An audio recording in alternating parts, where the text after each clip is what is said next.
agora o programa Gente do Rio. Hoje nós vamos falar de história e histórias do estado do Rio de Janeiro. Nossa entrevistada é uma historiadora que conhece a cultura e a história dos 92 municípios do estado e, por isso, ela, apesar de mineira, ganhou o título de Gente do Rio. E, além de tudo, é presidente da Fundação Teatro Municipal. É mole o que mais? Hoje eu vou conversar com a Clara Paulino. Muito bem-vinda, Clara, um prazer ao Gente do Rio. Mônica. O prazer é todo nosso. Clara, vamos começar falando desse senhor tão bonito de 115 anos, a história do Teatro Municipal. Você que é historiadora, conta brevemente, né? Porque é uma história muito longa de 115 anos, né? O Teatro Municipal é uma referência, né? Um patrimônio nacional.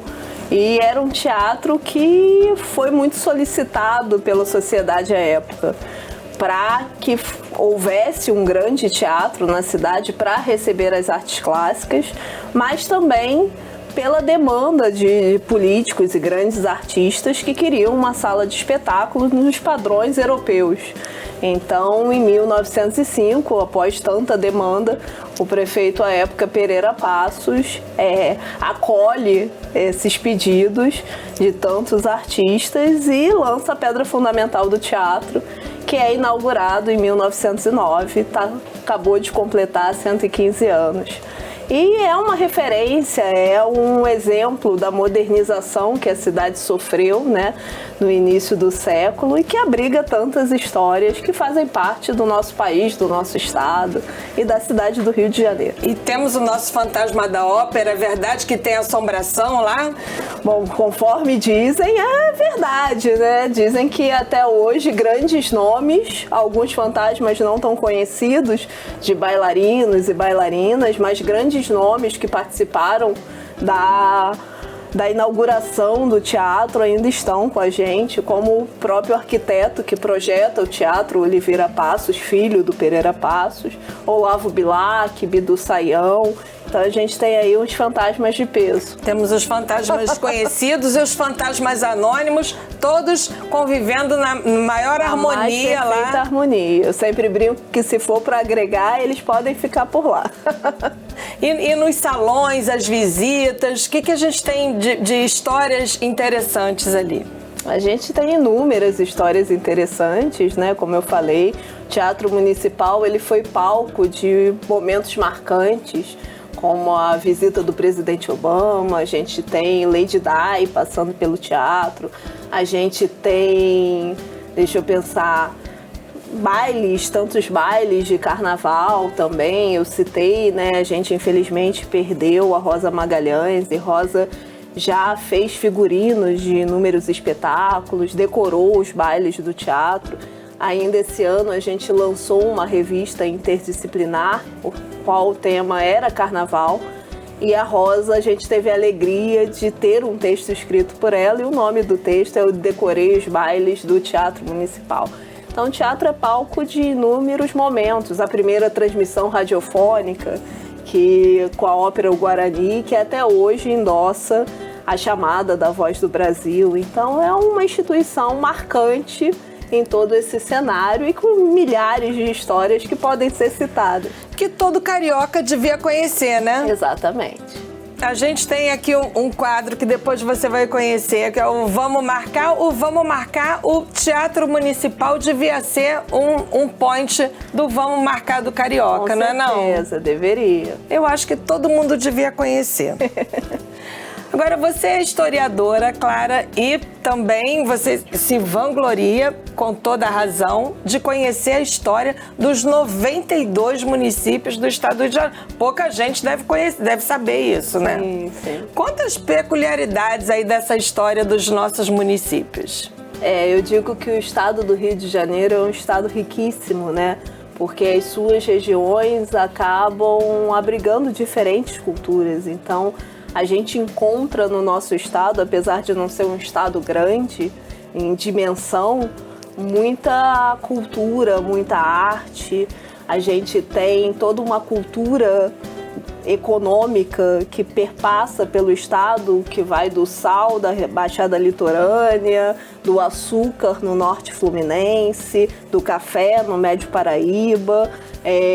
A gente tem inclusive livros falando dos caminhos econômicos do estado, até manifestações tradicionais, né, Folia de Reis. A gente tem, por exemplo, no município de Quissamã, que eu trabalhei, uma única representação de uma manifestação cultural chamada Fado Angolano, né, que não existe em outro estado e em outro município.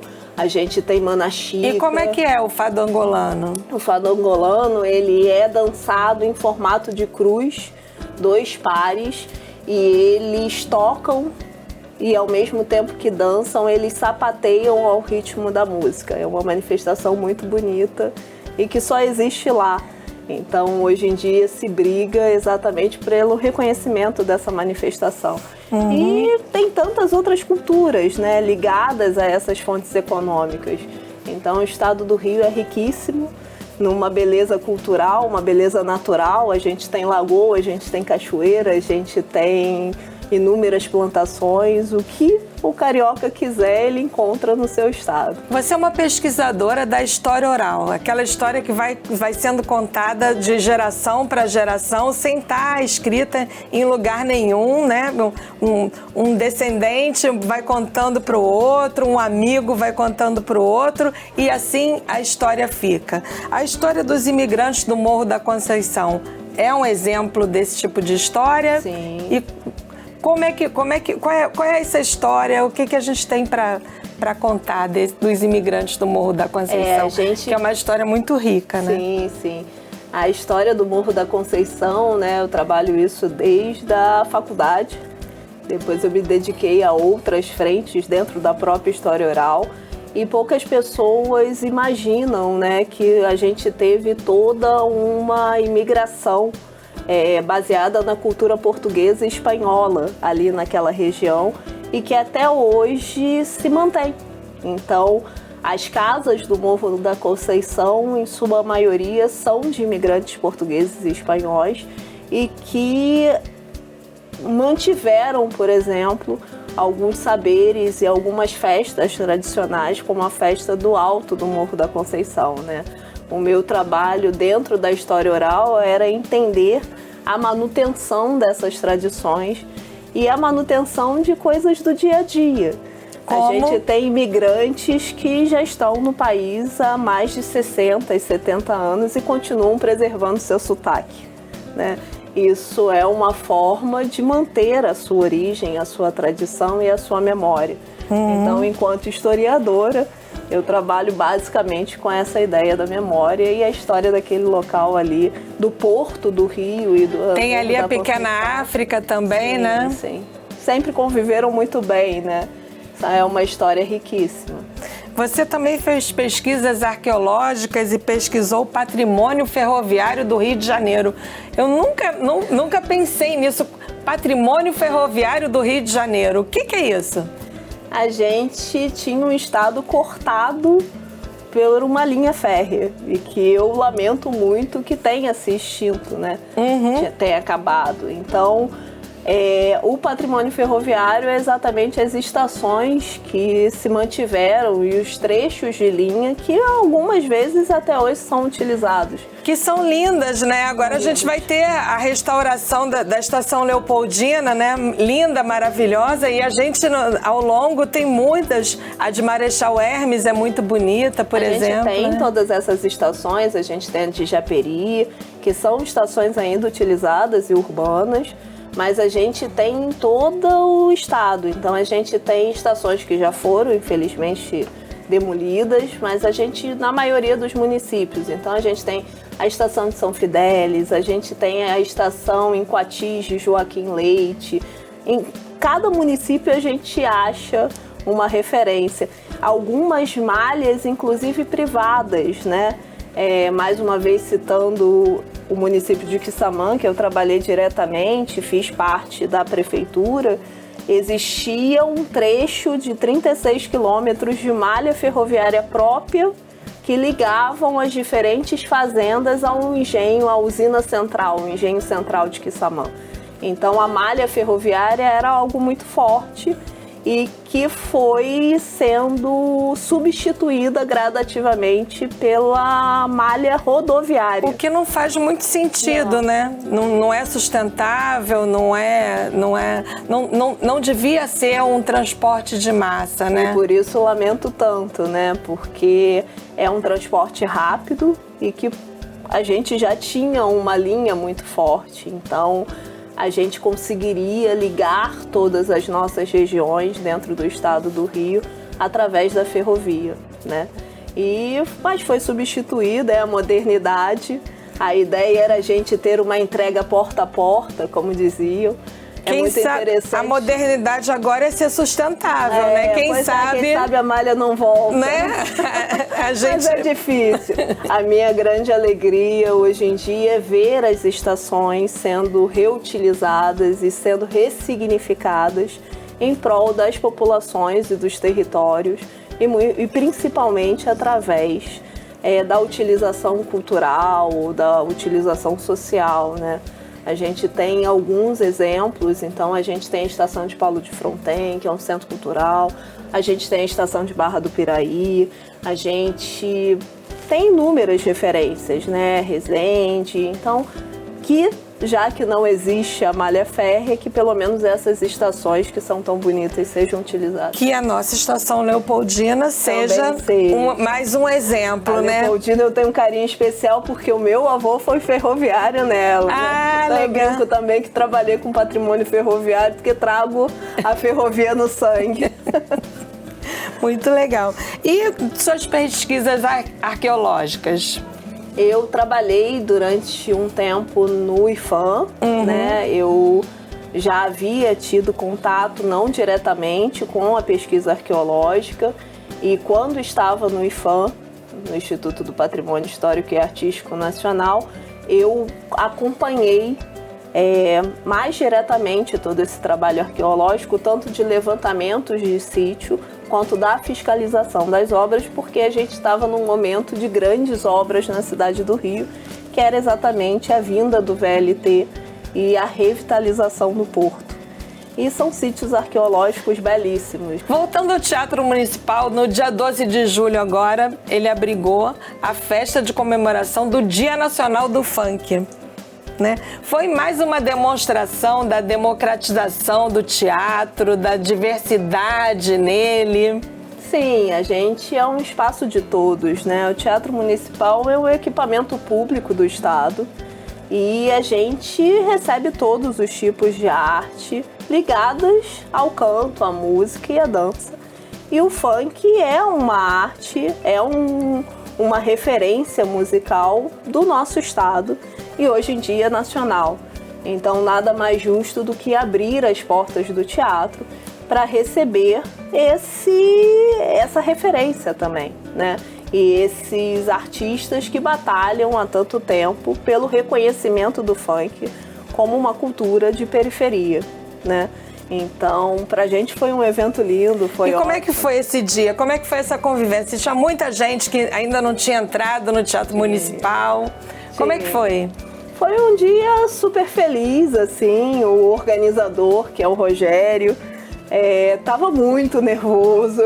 Ele tava ali, ao mesmo tempo, equilibrando o nervosismo e a alegria. Mas o evento correu muito bem e a gente já começa a dialogar para comemorar no ano que vem de novo o Dia Nacional do Funk no Teatro. Que vire uma constante, né? Muito bom, já virou uma data e um point e uma celebração. Exatamente. Certa. Como tantas outras que o teatro está sempre aberto a receber. Muito bom. Daqui a pouco eu volto para continuar conversando com a historiadora e presidente da Fundação Teatro Municipal, Clara Paulino. Fique com a gente.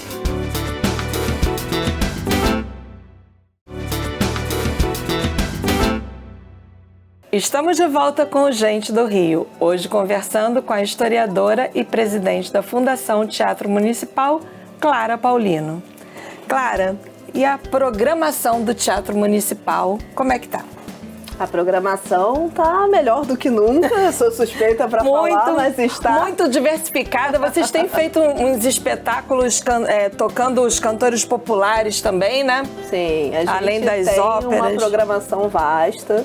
A gente criou uma programação que, para além dos permissionários do teatro, que também hoje em dia tem um leque bem diversificado, a gente tem programação feita pela equipe do próprio Teatro Municipal, pelos funcionários da casa, mensalmente. Então, a gente a cada mês recebe uma linguagem artística. Então, a gente tem os concertos, balé, ópera, e já entregamos muito. Tivemos gratas surpresas de ingressos esgotados rapidamente. Olha! Casa cheia quase todo dia. Fila, que assim se mantém, a gente gosta da casa cheia, a gente trabalha para isso. E agora a gente ainda tem muita coisa para vir. Então, no mês de agosto, a gente estreia um balé que está sendo feito todinho do zero, cenário, figurino, que é o La Fille Malgardé. Depois a gente tem um festival, Oficina de Ópera, que foi um projeto que surgiu no ano passado e que a gente abriga 3 grandes títulos, são 3 concertos cênicos. Então a gente vai ter um inédito, que é o Candinho, que conta a história da infância do Cândido Portinari. A gente tem Serva Padrona, a gente tem Leville, que são grandes clássicos. Depois a gente vai ter uma ópera, Rusalka, que foi a história que inspirou o filme A Pequena Sereia, então é bem legal. E por último, né, a gente ainda tem alguns concertos, a gente tem a comemoração do Dia Mundial da Ópera, mas por último, o tão aguardado Quebra-Nozes, que volta aos palcos do teatro. Não vinha desde 2016 e agora retorna para encerrar a temporada em grande estilo. Então, a gente tem uma programação aí bem diversificada e que eu espero que o público continue comparecendo sempre. E vocês têm uma programação de concertos na hora do almoço com preços de R$2, né? Sim, sim. A gente, todo concerto hoje em dia que acontece no teatro, a gente faz uma récita no horário convencional, que é às 19 horas, mas também um espetáculo ao meio-dia com o valor de R$2, para que todos possam ir ao teatro e, quem sabe, curtir a hora de almoço nesse espaço tão bonito. Conta pra gente como é que é essa programação infantil, porque eu acho muito importante as crianças, desde cedo, se habituarem a frequentar esses espaços, né? A gente tem atividades que pensam em todos os nossos públicos, né? Então, o infantil, o jovem, o adulto, o idoso. E para o público infantil, que é exatamente criar um novo público, né, o público do futuro, a gente tem inúmeras atividades. Então, a colônia de férias, como você citou, a colônia de férias, as crianças passam um dia no teatro e elas criam uma peça de teatro, elas fazem um roteiro, a gente disponibiliza figurinos e adereços e elas formam grupos e depois se apresentam no palco principal para os pais. A gente tem a visita brincada, que é uma visita destinada a crianças de 6 a 12 anos, onde a gente conta a história do teatro de maneira lúdica e também criou jogos de grande dimensão. Então a gente tem jogo da memória, jogo de tabuleiro, sobre a história do teatro. A gente tem um projeto que aí eu tenho muito carinho, que é o Projeto Escola, onde a gente convida cada grande espetáculo, normalmente óperas e balés, cerca de 1.800 estudantes da rede pública de ensino. E a gente começa a trabalhar com os professores desses jovens 3 meses antes do espetáculo. Sugere aos professores alguns planos de aula.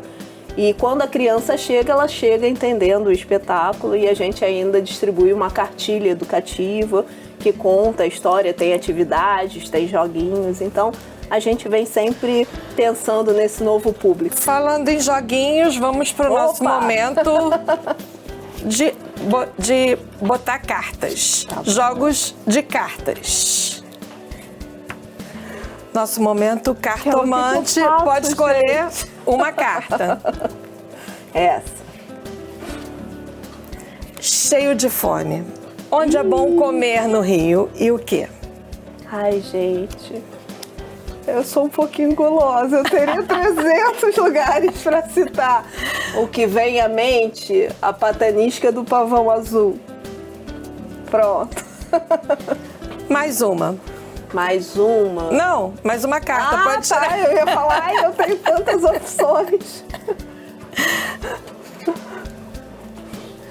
Fala sério, bicho, o que te causa indignação no Rio de Janeiro? Infelizmente ainda tenho que citar, né, que é a falta de cuidado das pessoas com a cidade. Então, assim, ver alguém jogando lixo no chão, as pessoas depredando o patrimônio público. Acontece isso muito lá no teatro? Acontece no teatro. A gente tem uma questão de manutenção muito grande, as pessoas arrancam coisas de banheiro, as pessoas querem fumar dentro da sala de espetáculos, as pessoas ainda falam muito durante os espetáculos, mas eu falo da cidade como um todo. Para mim é muito triste ver a falta de zelo, porque é um espaço de todo mundo e todo mundo gosta da casa arrumada e limpa, né? Então isso me causa bastante indignação. Então agora vamos para o nosso momento Cadeira na Calçada. Cadeira na Calçada é o seguinte, não sei de onde você é do Rio de Janeiro, essa parte aí, mas no subúrbio, aquele calorão de noite, o que a gente faz? Pega a cadeira de praia, bota na calçada e vai fazer o quê? Conversar. E falar do quê? Dos outros. Então agora nós vamos falar dos outros. Alcione. Você quer que eu fale sobre ela? Sim, fala. É uma pessoa muito querida. Não é? Ela felizmente escolheu o teatro para comemorar os 50 anos de carreira. Exatamente. Pra gente foi uma grande honra. Tenho a Alcione como uma amiga e para mim é sempre um prazer recebê-la. E é uma cantora popular, uma pessoa comemorando no Teatro Municipal os 50 anos de carreira. Sim, sim. A Alcione, ela escolheu a casa, toda a equipe também que está com a Alcione, Vera Sá, a Solange, que é a irmã dela, o Carlos, todos, Delma, todos são muito amigos, muito queridos, eles são sempre muito bem-vindos na instituição. E toda vez que a Alcione fala que vai ao teatro, pra gente é uma grande alegria, né? A Alcione representa a mulher carioca, né? A gente tem, vou contar uma curiosidade, já que é pra cadeira estar na calçada, né? A gente tem uma parceria com uma marca de roupas, a Alessa, e eles lançaram uma coleção sobre o Teatro Municipal. Ah, que legal! E aí, segundo a estilista, segundo a própria Alessa, assim que ela divulgou a coleção, a Alcione foi uma das primeiras pessoas que ligou para comprar um vestido do Teatro Municipal, né? E aí ela me contou, eu falei, ai, que coisa boa, que legal! Então, assim, é uma pessoa muito próxima do teatro, da instituição, e uma pessoa de muita luz sempre. Muito bacana. Vera Fischer. Tá sempre no teatro com a gente, também é uma outra pessoa muito querida. Ela tá sempre prestigiando a programação da casa, divulgando a nossa programação. E que sempre vem, é sempre um prazer também receber a Vera no teatro e saber que ela gosta dessa programação e tá ali com a gente. Não é carioca, mas também é um outro símbolo da mulher brasileira, né? Nenhuma de nós é, nesse caso. Ah, você eu falei que te dei o título. Mineroca. Mas veio com 5 anos, não é isso? É verdade. Então, Ana Botafogo. Ana Botafogo é uma das nossas mais queridas e presentes servidoras do Teatro Municipal. Ela é praticamente o símbolo do Teatro Municipal, né? Não? Nossa, é quase a logomarca, né? Pública, exatamente. A Ana tem uma carreira linda, né, ligada ao Teatro Municipal. É uma profissional excepcional, uma pessoa muito querida também. E que foi nossa primeira bailarina, ainda é nossa primeira bailarina. E que está sempre no teatro, apoiando a equipe, divulgando o teatro, brigando pelo teatro. Então, para a Ana, todo o meu agradecimento e todo o meu carinho. Milton Cunha. Só gente querida, gente. Aqui a gente não fala mal, a gente bota a cadeira na calçada, a nossa fofoca é só uma fofoca do bem, a gente só fala bem. Milton é um grande amigo, um outro presente que ganhei. Milton foi o organizador da revista que eu citei aqui, da revista Ritmo. Felizmente fiz uma proposta, não nos falávamos muito, nos conhecemos num evento do Salgueiro realizado no Teatro Municipal. E aí fiz a proposta para o Milton, se ele gostaria de fazer. O Milton super topou e foi um grande parceiro para a gente fazer com que essa revista nascesse. E agora pensando em tantos outros projetos, né? É uma pessoa que eu não preciso dizer da alegria e de tudo que traz com ele. Então tem coisa saindo do forninho aí com vocês, hein? Tem coisas saindo do forninho. Daniele Barros, ó, gente do Rio, ó, olha a foto, gente do Rio. Dani é uma amiga, né? É uma amiga, uma parceira, para além de chefe, ela é uma pessoa muito querida. Então, Dani tá ali no dia a dia, eu acho que a gente se fala toda semana, sempre pensando na cultura, sempre pensando no melhor e desenvolvendo inúmeros projetos. Foi um presente, eu brinco com ela que ela já me causou alguns sustos, como me convidar a assumir. Bacana, uma equipe feminina, né? Uma secretária de cultura feminina, uma presidente da Fundação Teatro Municipal Mulher também. A gente não se conhecia, né? Quando a Dani foi o nome cotado, eu já estava na Secretaria de Cultura. Por isso que eu digo que ela foi uma amiga, um presente, porque a gente já estava na Secretaria de Cultura. E temos pensamentos muito parecidos, então a gente acabou se dando muito bem com a outra e transformamos o profissional numa amizade e que assim se mantém. E Diego Spinelli, marido! Esse é o maridão. Você falou que no dia 4 de julho o seu programa completou 3 anos e exatamente neste mesmo dia eu completei 15 anos de casada com ele. Meus parabéns! Dia bonitão! Meus parabéns! É o meu amigo, meu parceiro. Eu brinco que ele é a clara metade, porque é isso, a vida é boa com ele, graças a Deus. E que assim também se mantenha. Clara, uma frase que te define. Eu sou uma pessoa que eu sempre espero respeitar o outro. Então eu sempre falo para todo mundo que eu não faço com ninguém o que eu não gostaria que fizessem comigo. E eu acho que é isso que me define muito, né? Eu trato as pessoas como eu gostaria de ser tratada e eu endosso a minha vida de certa forma assim, tentando dar o meu melhor e esperando receber esse melhor. Então, acho que é isso. Talvez seja a frase que me define, né? Não faça com o outro que não gostaria que fizessem com você. Muito obrigada pela entrevista. Obrigada a você, Mônica. Foi muito bom conversar com você. Eu que agradeço. E o Gente do Rio fica por aqui, mas na semana que vem tem mais. Até lá e um beijo.